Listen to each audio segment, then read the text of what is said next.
Hello everyone, welcome back to the channel Unprofessionally Professional. So today we are going to start with the chapter number 3 of the book Who Will Cry When You Die by Robin Sharma. One day, according to an old story, a man with serious illness was wheeled into a hospital room where another patient was resting on a bed next to the window. As the two became friends, the one next to the window would look out of it and then spend the next few hours delighting his bedridden companion with the vivid descriptions of the world outside. Some days he would describe the beauty of the trees in the park across from the hospital and how the leaves danced in the wind.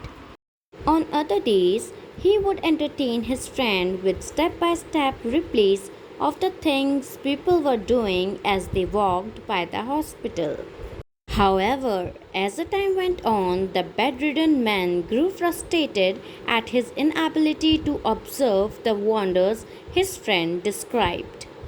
Eventually, he grew to dislike him and then to hate him intensely.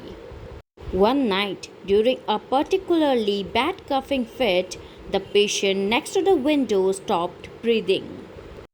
Rather than pressing the button for help, the other man chose do nothing.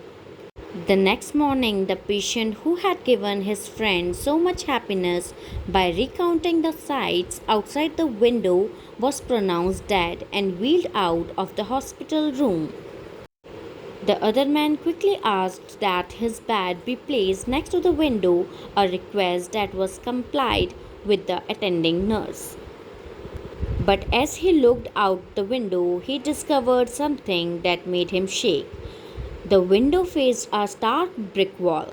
His former roommate had conjured up the incredible sights that he described in his imagination as a loving gesture to make the world of his friend a little bit better during a difficult time. He had acted out of selfless love. This story never fails to create a shift in my own perspective when I think about it. To live happier, more fulfilling lives, when we encounter a difficult circumstance, we must keep shifting our perspective and continually ask ourselves, is there a wiser, more enlightened way of looking at this seemingly negative situation? Stephen Hawking, one of the greatest physicists ever, is reported to have said that we live on a minor planet of a very average star located within the outer limits of one of 100,000 million galaxies.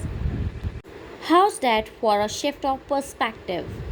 Given this information, are your troubles really that big? Are the problems you have experienced or the challenges you might currently be facing really as serious as you have made them out to be? We walk this planet for such a short time. In the overall scheme of things, our lives are mere blips on the canvas of eternity. So have the wisdom to enjoy the journey and savor the process. So today you have listened to chapter 3, Maintain Your Perspective, from the book Who Will Cry When You Die by Robin Sharma. We will come up with a new chapter next time. Thank you for listening.